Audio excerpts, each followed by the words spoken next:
Well, thank you for having me, Bob, and I'm thrilled to be here with all of you. Thank you for coming. So the idea of today is to introduce a way of understanding the role of the mind in business. It applies to life exactly the same way. It applies to parenting exactly the same way. So some of the first corporations we work with, we turn up and people would be, off work for several days, which they were annoyed about because they had better things to do. And most of the trainings they'd done hadn't really led to anything anyway. So we said, welcome today. Now we're going to talk about state of mind. And everyone's like, oh my God, this takes the biscuit. And so they would all, but as we talked about it, see, this is what Barb pointed to, we're going to be pointing to something that already exists in your life and in your business, already has a huge effect, most of which you don't like, and you're trying to address these effects by not going right to the source, which is your state of mind. You're trying to address them other ways after the fact, like clean up afterwards. Have your state of mind all over the place and clean up afterwards. But we want to get to it before, you know how they say no crying over spilt milk? Yeah, let's just not be spilling it so much. But what was interesting is as we talk about it, and people started, I want you to start to see the influence that state of mind is already having. And I want you to start to see how just by understanding it, you can actually address it directly. You don't have to do anything. All the things that affect your state of mind, you're already doing. But you're doing it without knowing how it works or what you're doing. See? So when babies are really young and they start flapping their eyes and they hit themselves in the face, they're already moving their hand. They just don't know how to do it very well. So that's the situation. So as we go through this course, and the people in the course start to see, oh my God, I'm living at the effect of my state of mind all day, every day. That explains a lot. They start to get interested. So we go from this isn't relevant in business to how do you deal with teenagers? And what's cool about it is all the really hard stuff has a state of mind problem built in. See? And if you don't solve the state of mind problem, you cannot deal with the hard stuff because your lack of clarity of mind is undermining what you're trying to do as you're trying to do it. So you try harder, you try different techniques, you try different approaches. There's a state of mind problem built in. And what I want to do in this setting the scene part is I want to show you your ability to see state of mind problems and understand what's behind them. It's very simple. But like Barb says, you kind of have to put everything else aside and start from scratch to see if it makes sense. So that's what we're going to do. Does that sound good? So the cool thing about it is your state of mind is already affecting you. It's already other people's state of mind is already affecting them. State of mind is running ragged with people's businesses all day, every day, but it's completely invisible. But there are patterns. There are patterns that we experience, but we don't identify. We don't see that they are patterns. So what I thought I'd do is try to point out some of the patterns and see if any of them resonate with you so you kind of get a feel for it. So some of the ones that interested me was, when I was younger, I noticed that I only ever cut myself shaving when I cared how I looked. I thought, this is not fair. It's not fair. Every time I want to look good, I've got this as a tissue paper stuck all over my face. It's not fair. And why was it always that way? Not sometimes that way, but always that way. And when I don't really care how I looked, I'm like an expert shaver. And I'm like, that's interesting, because if I'd shaved perfectly, or at least without, I was never very good at shaving, but if I shaved without cutting myself 5 times in the week, my experience level is improving. I'm 5 days more experienced in non-cut shaving on Friday than I was on Monday, okay? But come Saturday and I'm going out, it's like, I couldn't fathom it at all. The other thing I couldn't fathom is, when I was younger, is I had a number of relationships, Every single one 3 months long. Every single one. Like, can I make it past 3 months? No. And there was no pattern. Sometimes I got fed up and I kind of left the relationship. Sometimes the other person got fed up, they left the relationship. But without fail, 3 months. Now, I had a different story for each one. Oh, that way we weren't compatible. That one was a bad time. But in the back of my mind, I was like, hold on. That can't be coincidence, can it? There must be a pattern. And then I start looking for, you know what people say, oh, it must be who I'm choosing. That's what it must be. Yeah, nice try. So it's always me. It has to always be me. But I didn't know what it was, okay? So you start to see the patterns like this. So, the other one that I think is quite interesting, I don't know if you can relate to it, is, you know when you're not thinking about it, and this is probably just me, but you know when you're not thinking about it, you just get dressed. Sometimes you put together clothes really well. It's just me. It's my obsession. I lost you all. Anyway, for me, if I just get dressed very easily, I'm like, oh, that looks good. You don't have that moment. Looking good. You don't have that? Oh, well, you should try it. It's great. If I'm a slightly tense or self-conscious, nothing works. Nothing works. Same wardrobe, same clothes, nothing goes together, nothing looks right. I'll just go out looking not quite good enough. Right? Weird. Okay. These patterns are other places too. So, in my experience, everybody has other people that they get on really well with. Right? In your life. Oh, my people. I'm at ease with them, I get on well with them, I like them, I look forward to seeing them. And it's true in the work world too. So you'll hear a little later from Cynthia, in the sales context, salespeople have clients they like, right? Tend to have very good relationships with them, look forward to seeing them, great conversations, work things out well. And then there's the people you don't quite get on well with. It's always a bit edgy, it's never quite comfortable, it's a little bit fractious, and that's in your private life. Most people say their family or their neighbor. And in the work context, it's that way. And it's huge, it's a massive problem for people. One of the things that upsets and disturbs people the most is people that upset them or they find difficult to work with, right? Could be clients. Right? In the sales arena. You know, let's say you get a great opportunity, you turn up and you don't quite click with the person. Damn it. Okay? There's a state of mind issue in there. And we'll come back to that. State of mind issue in there. People you like, people you don't like. Things you're good at, things you aren't good at. Things you're comfortable with, things you aren't comfortable with. These are state of mind issues. Right? So in the work world, I'll talk to people and they'll say, yeah, I'm good at that, but I'm not good at that, right? Now, when we talk about it and we look into it, there's a state of mind issue behind it every time.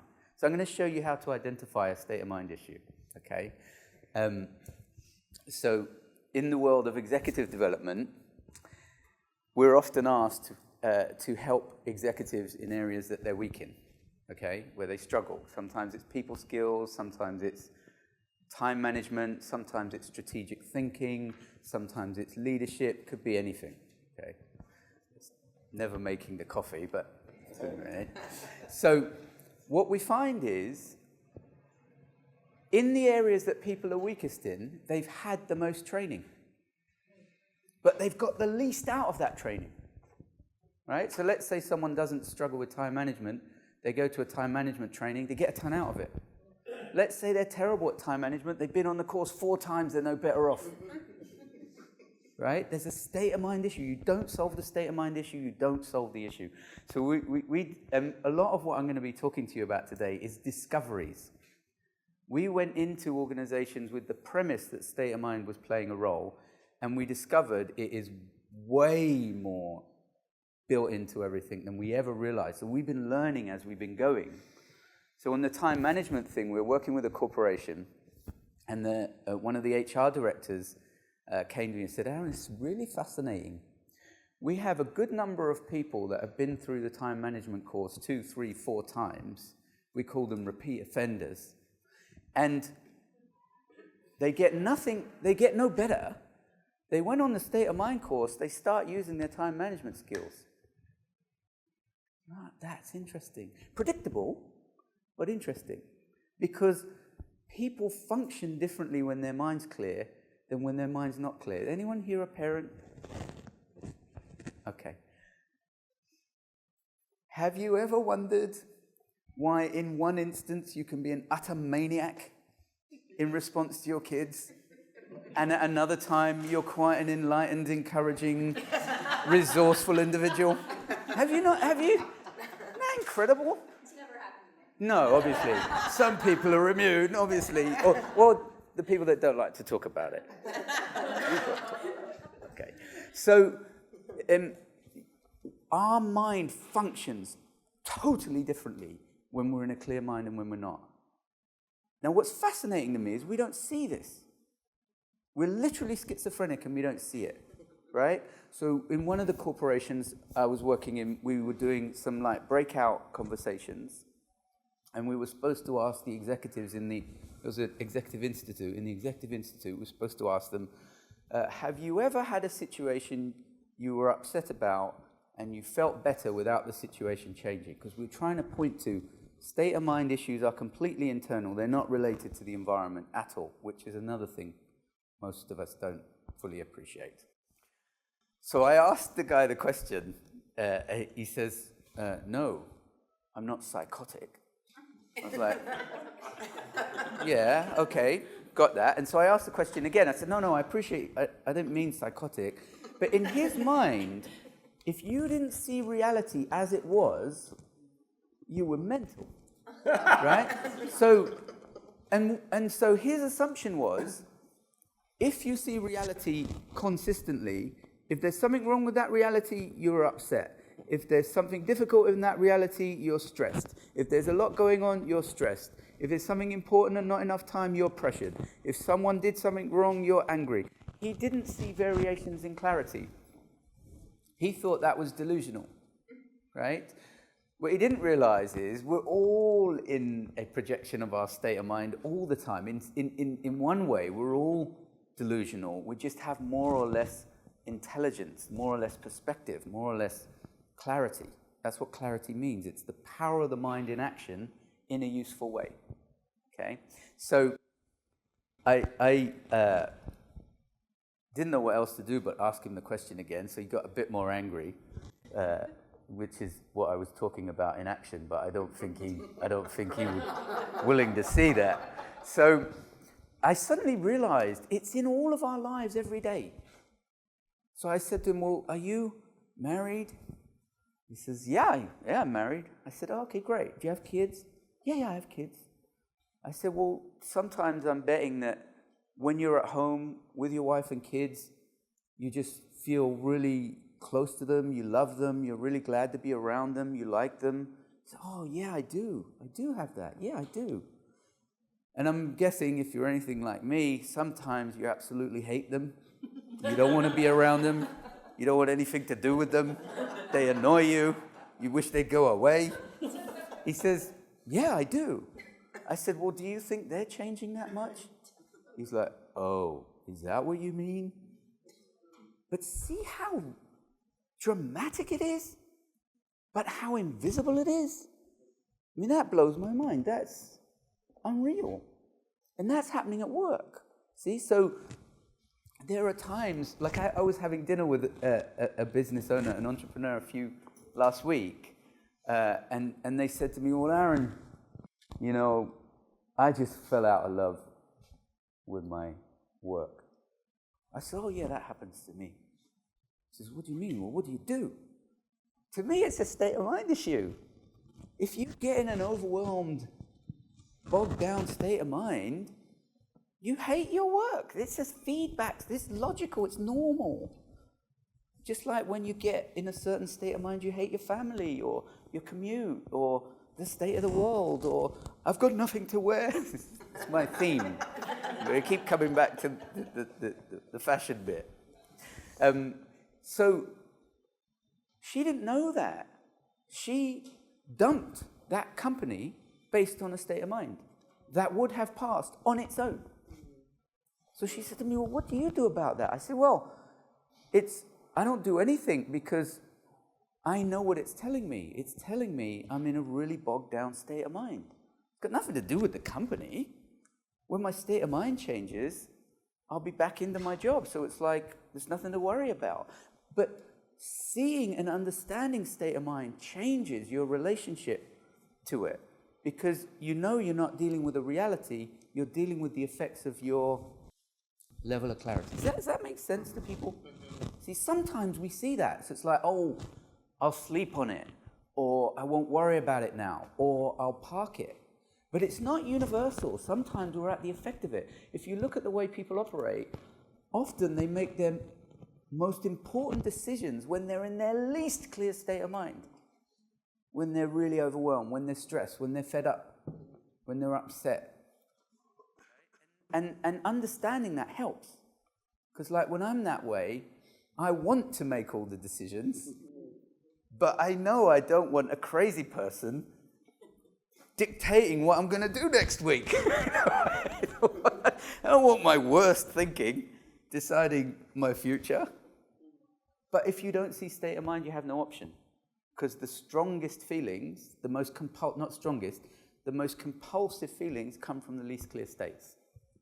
See, that's a symptom of having a less clear state. So you wouldn't even see how this is kind of happening everywhere? It's happening all the time. Okay, so that was job one done. See it everywhere. Great. So then I wanted to talk a little bit about how that shows up in organizations and with leaders. Do you want me to give you a little... oh yeah, there's the first thing I was going to say. So in terms of clarity of mind, the key parts I want you to understand that you'll see in play for the rest of the day. So today you're going to hear from lots of different speakers who are going to show just how built-in state of mind is to every business and every life and everything you do, and what difference it makes to understand it. So I pointed to a little bit already. The first difference it makes to understand it is you know you're experiencing your state of mind, not your environment. Right? So if I get really fed up with my job or my business partner, I know that's feedback about my state of mind because your emotions are the most visible feedback indicator about your clarity of mind. So as your emotions start to get uncomfortable, distressing, they have a feeling of emotional disturbance, that's what it feels like to have contaminated thinking. That's the emotional experience of an unclear mind. Now, if you really take that to heart, it's shocking because most adults live most of the day in a contaminated state of mind, right? Everybody takes stress as if it's normal. They believe that a clear-thinking individual will feel stressed if they care about their job and they have a lot to do. So in my opinion, once you understand state of mind, we are settling on an unclear state of mind as our general normal. So the first thing I saw when I saw this, how state of mind works, is wow, with no effort whatsoever, you could have a clearer state of mind. And what does a clearer state of mind look like? It looks like ease, well-being, resilience, resourceful thinking without trying. You ever notice that you have your best thinking when you're not thinking? Yeah. Well, we don't operate with that, with the knowledge of that fact. We operate as if we think harder, we'll get clearer. Or if we think harder, we'll stay on top of things. But the more you think, the more you experience the symptoms of an unclear mind. So what we see is the more people think, the faster their mind goes, the more chaotic they get. They think it's coming from the outside, so they're like, wow, I'm getting chaotic, I got a lot to do, maybe I should write a list. So then you have a crazy person writing a list, and you get into this unhealthy normal, which everybody agrees is a given. Everybody agrees it's a given. The first corporate training that I was involved in, we were at a company that had a huge cost of poor quality. So there were 20% of I don't know which budget it was, but was being spent in mistakes, 20%. And what was interesting is it was run by engineers. It was an engineering company. So the engineers used their engineering knowledge without an understanding of state of mind, and they troubleshot the process. All right, this is very logical.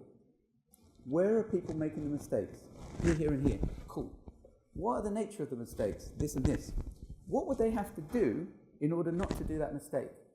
This, this, this. Okay, put that in the process. Logged, everyone's doing it, mistakes increased. Right? It shows you, if you have a state of mind problem, it's the state of mind that's causing the problem.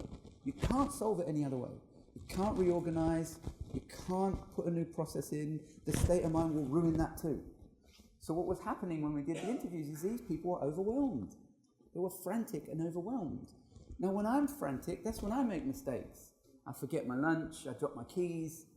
It's only when I come home and I'm not frantic anymore, I realize who I should have called. Is he? No, just me? Okay.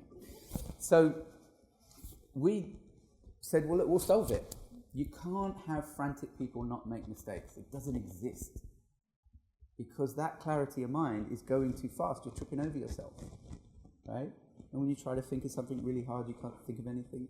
I like that. But more chaotic. So, we go to the training and we say to the people, good news, we know what your problem is, you're all frantic. And half the room was furious. They're like, tell me something I don't know. And if you think a person in my position has any other option but to be frantic, you are out of your tiny mind. Right? Now, I want you to consider that is a misunderstanding of state of mind, to believe that your state of mind has something to do with your situation. As soon as you believe that, you're locked. You're locked. You can't have the freedom of mind that you have the capability of.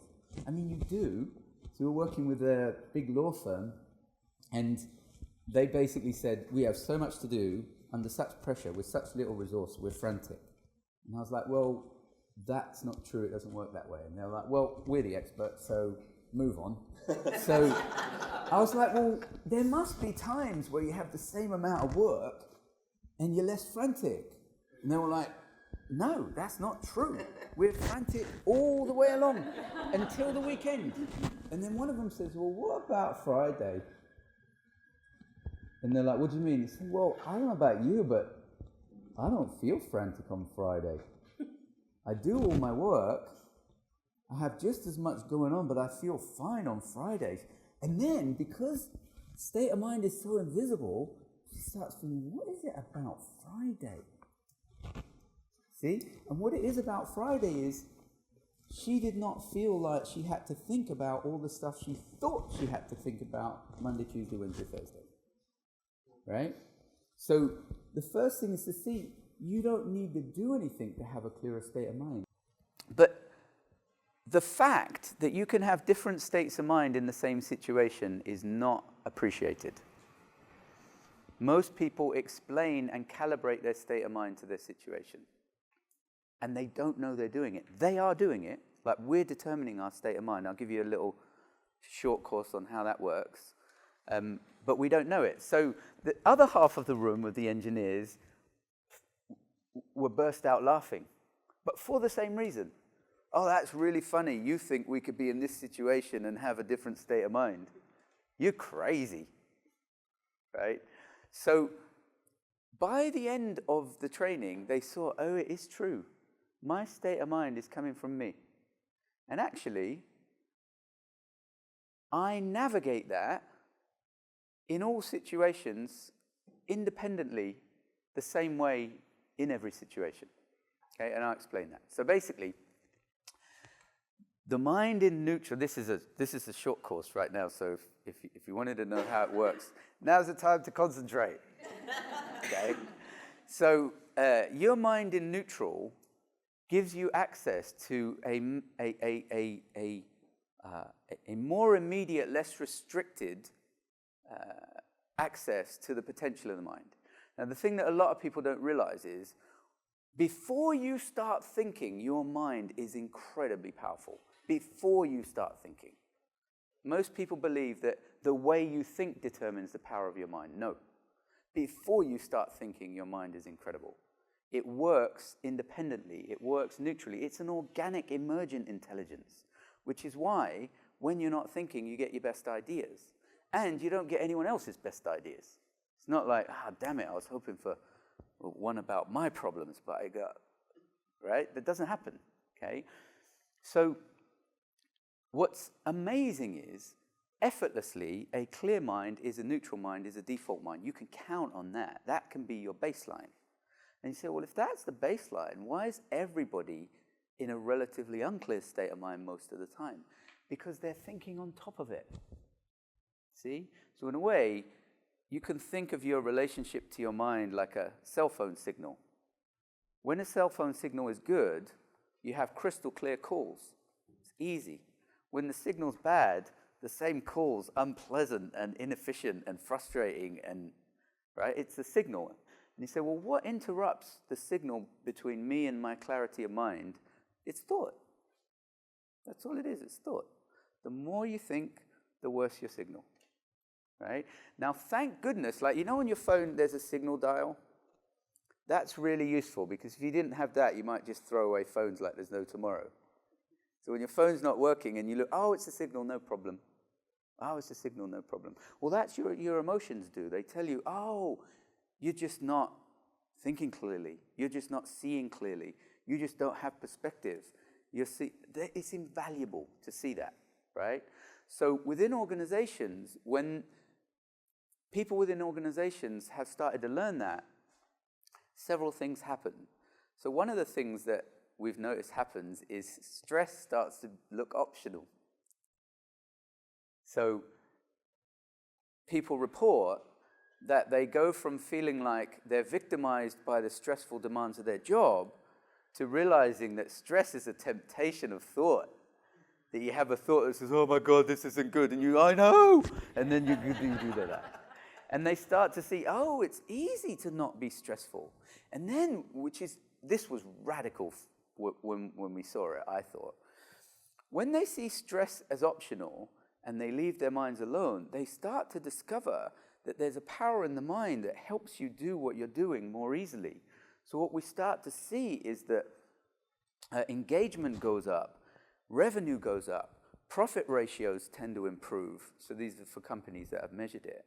And there was something else. There's something else that's going to about that. No, it's gone. Sorry. Oh, that's what I was going to say. Yeah. So one of the things that's interesting is stress starts to detach from the demands of the job.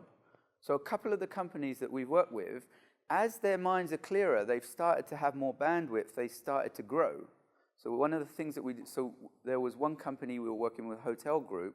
They've been trying to grow for 7 years, and they were getting very frustrated. But coincidentally, they were all utterly stressed. So they were, sometimes you get so stressed, you're like, don't touch me.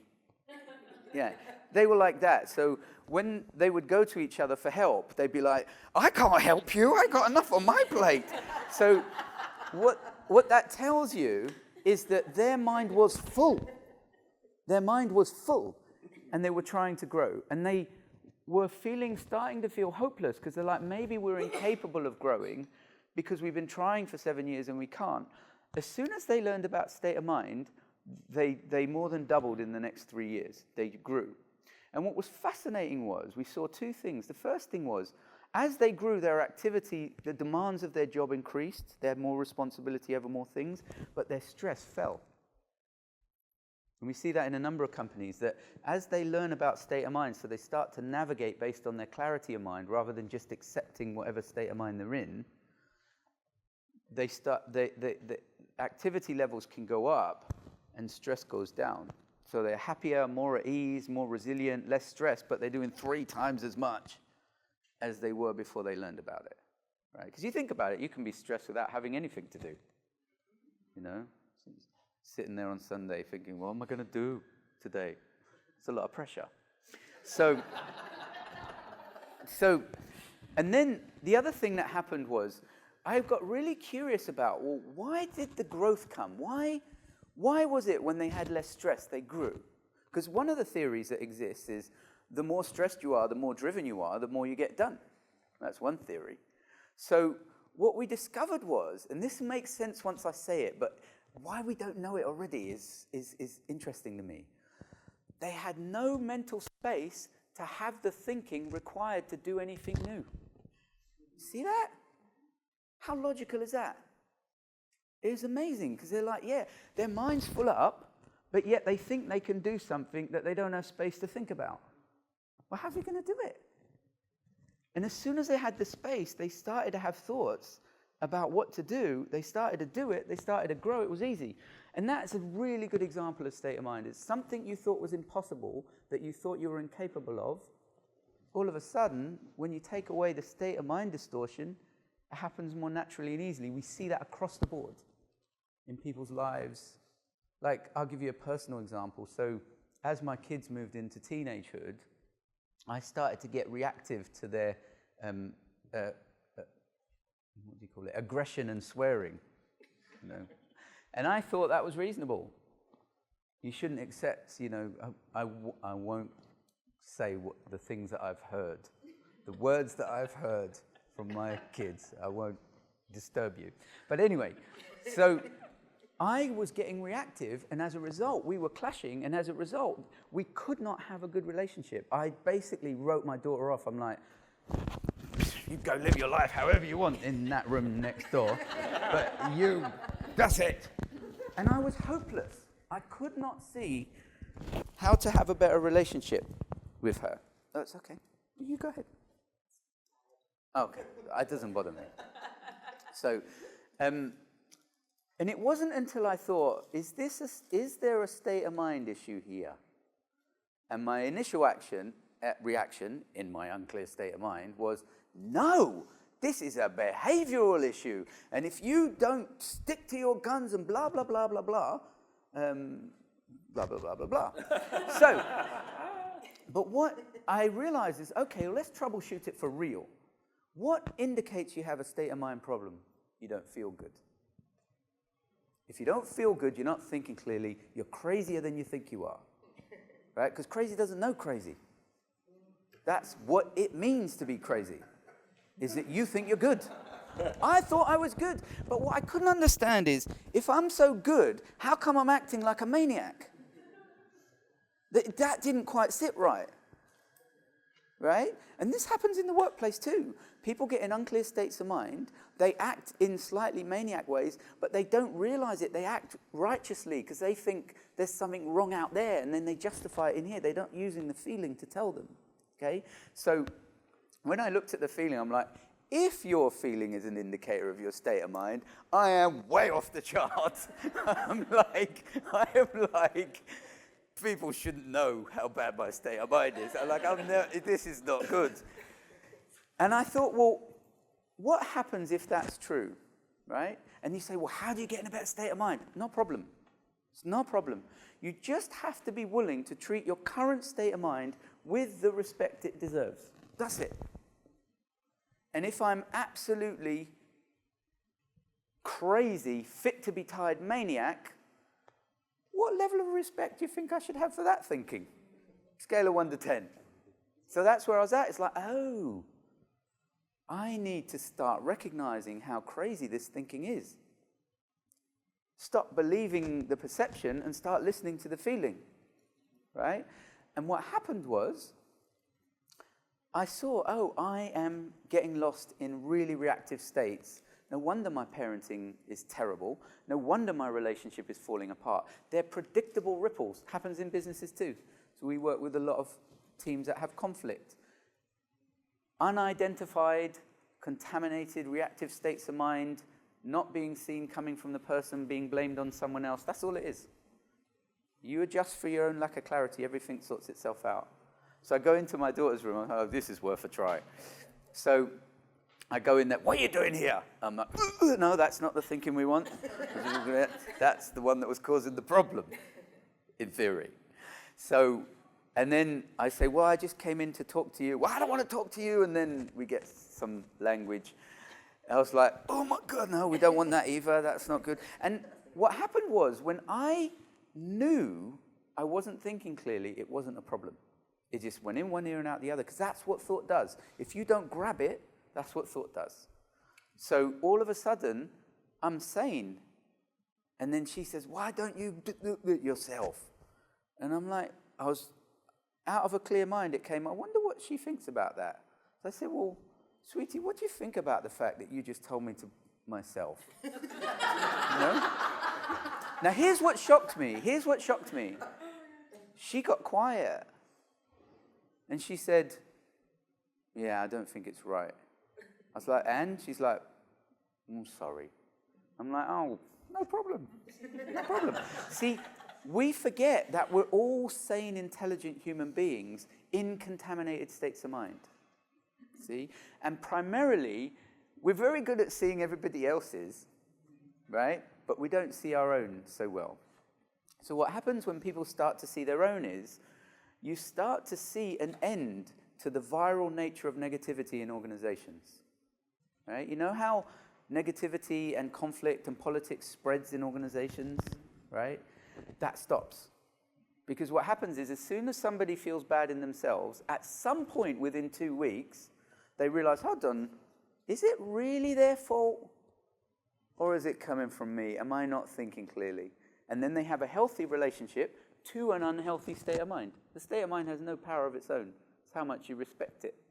So what happens is, they start to realize that they have unconditional goodwill. That they start to say, so people come and say, yeah, you know, it's really interesting. We don't really get upset with each other anymore, very much. And when we do, we get over it quickly. We don't hold on to it. And when they say it, it's not like, we try not to get upset with each other, and when we do, we try. No, they just do it, because it makes sense. Once you start to see how state of mind works, it just makes logical sense. And you start to live more in line with the way the mind works, with what makes sense. Is that, you with me so far? Okay, great. Let me see what else I was going to say. So I wanted to give you some more examples in organizations. Oh yeah. Should I give some examples, or would that be useful? So the thing I'm pointing to is that you can really clearly see and address state of mind problems with an understanding. And what we've seen is, you're the absolute victim of them if you don't. You're necessarily the victim of them.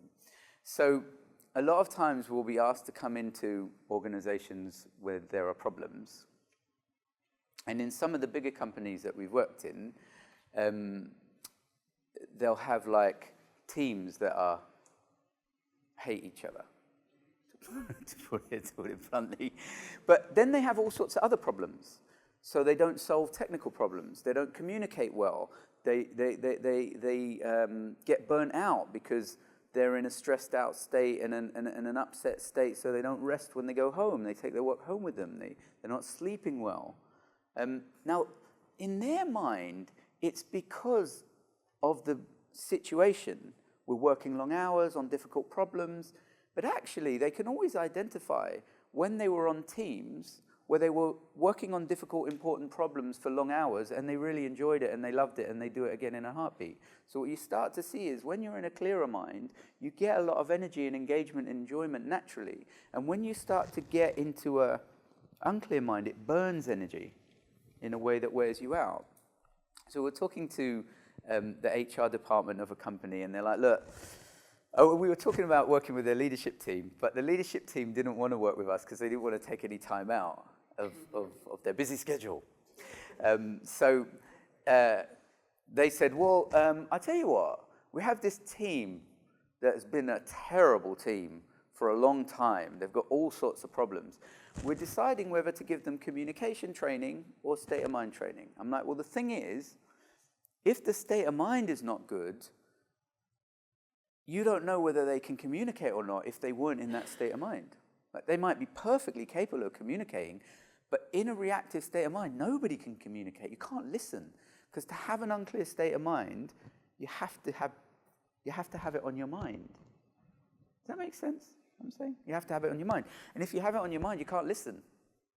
So you're reacting instead of taking things in. Sorry. So I told that, and they're like, okay, great, you work with that team. And then you could hear them smirking on the phone. He said, if that goes well, we'll talk about the leadership team. You could hear them thinking, yeah, that's the last we've seen of them. So what was interesting is the team saw a number of problems. We got a big deadline. It's an important project. We're not communicating well. Engineering does this to us. Operations does this to us. Production does this to us, and all of that. Now, what I saw is, here are people in no fit state to be thinking about anything. So I said, look, did you know that your feelings indicate your state of mind? And if you feel stressed and pressured like you do, there's no point thinking about anything. You have very low clarity. Now, what was interesting is they saw that. They didn't argue. They saw that. And they were so relieved. They're like, wow, that's awesome, because I don't think I could go on any longer. I'm starting to burn out big time. They thought they were supposed to stress because that meant they cared. They literally thought it was a good idea to be in a painful, unclear state of mind. They literally thought that was absolutely true. When they learned it wasn't, they're like, oh, fantastic, that's great. And what happened is their spirits just popped. And they all what's interesting is they refreshed immediately. There was no wear and tear. They just came out of it. Remember how I said it's kind of a natural default? And what was interesting was they started having a conversation, and we didn't even need to teach them anything about communication. They were listening to each other. They were taking it in. They were collaborating. It was one of the, I learned a lot from that. I thought, God, that's amazing. They got all the skills and all the instincts. Like, their instincts in a clear state of mind were different than their instincts when they weren't in a clear state of mind. And what was interesting, most fascinating about this team was, a month later, they solved a key technical problem. So the head of the team says, yeah, you know what, Aaron, we solved a key technical problem we've been struggling with for 2 years. I'm like, well, you're welcome. And he says, what are you talking about? I said, you're welcome. He says, well, you don't know anything about engineering. Are you trying to tell me that them learning about state of mind had anything to do with a complex engineering task? I said, well, I don't know. It depends whether you think clarity of mind has anything to do with solving. He's like, oh, yeah, good point. Okay, fair enough. But you see that these things are all related. They're all linked to each other.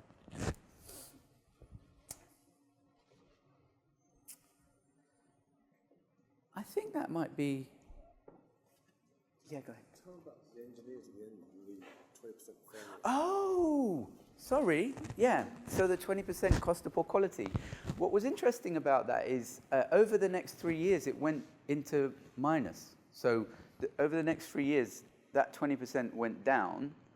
And then in the third year, it went past 0 to plus point something %, where their minds were so clear and free that they were starting to come up with ideas for reuse on things. Now, the thing I really want you to consider, because it's so invisible, is it makes a radical difference in a business, the quality of mind that people are in. And it doesn't mean they can't have unclear states of mind.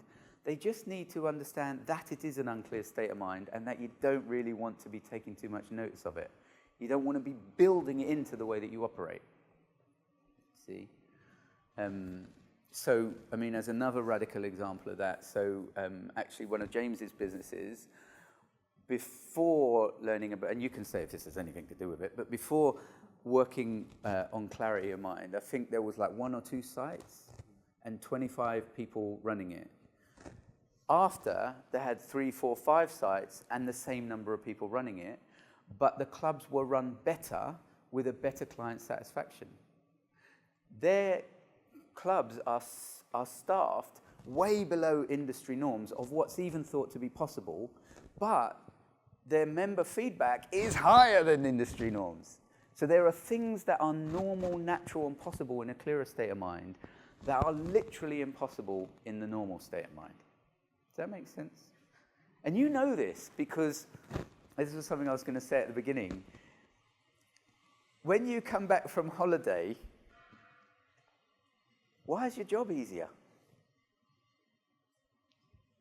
Right? Well, then not a good holiday. Not a good holiday. Some people report that when they come back from holiday, if they're feeling very at ease and kind of have less on their mind and they feel more at ease, they do the same job without the wear and tear and the stress and without noticing it. And you say, well, how's your work? And well, actually, it's fine.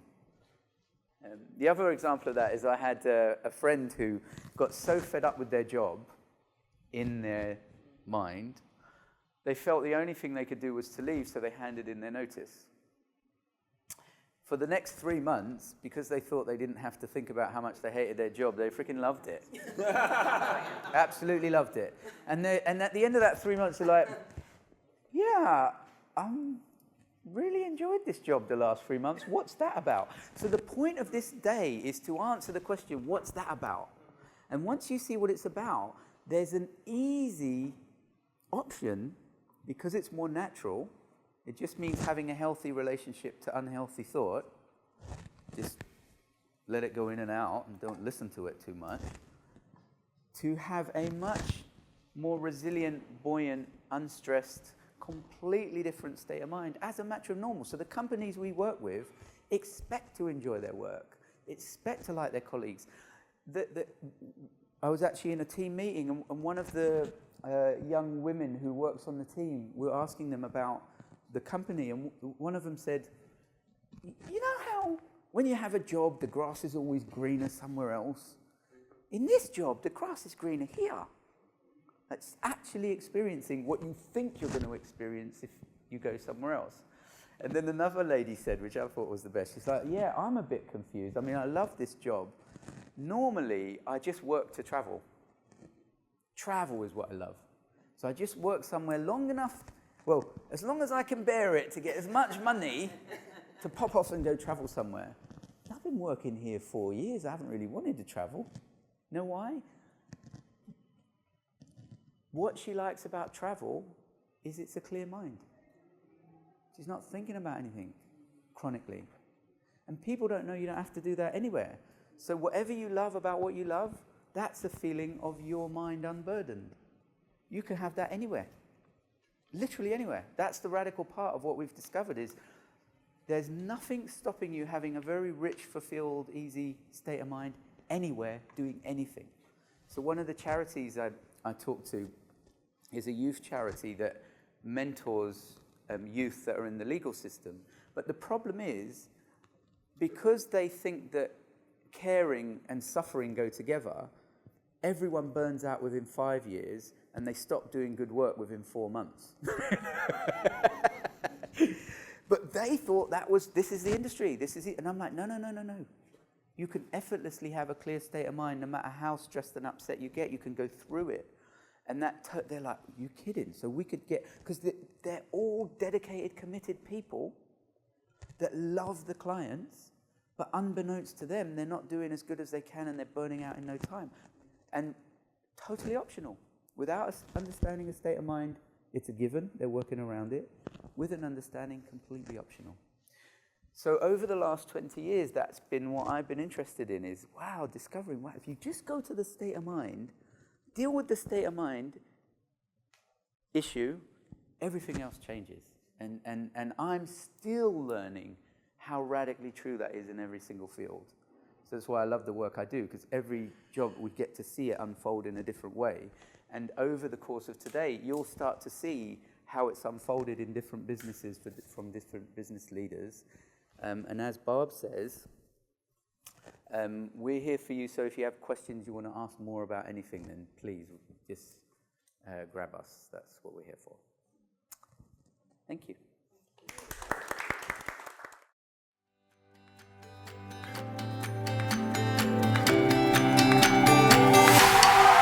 As always, thank you for tuning in. If you enjoyed this podcast, it would mean a lot to us if you could take a moment to first subscribe and follow wherever you like to listen to podcasts. Hitting the follow button means you'll never miss a show. All you have to do is hit the plus sign in the upper right-hand corner or click on follow. While you're there, if you like what you're hearing, we'd appreciate you taking a moment to give us a shout out and review. Most importantly, however, If you know anyone that would benefit from this episode, please pass it along. And finally, if you'd like to learn more about my work, Innerverse Academy, or upcoming events, you can check out my website at barbarapatterson.com. You'll find some great resources, classes, and videos, and a lot more. Thank you again for being here. See you next time.